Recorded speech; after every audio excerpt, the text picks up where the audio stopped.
The summer rains have finally ceased. Life returns to the river. The Native Americans called these falls the place of fish. Overflowing with salmon, the falls are why the city is here.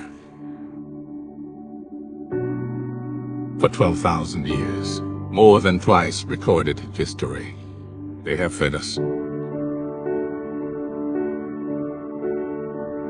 They were here before men.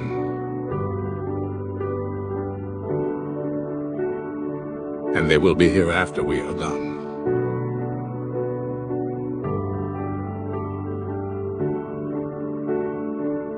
But for now, the river dances and delights, as it does every year, and will continue to feed us for as long as we are here.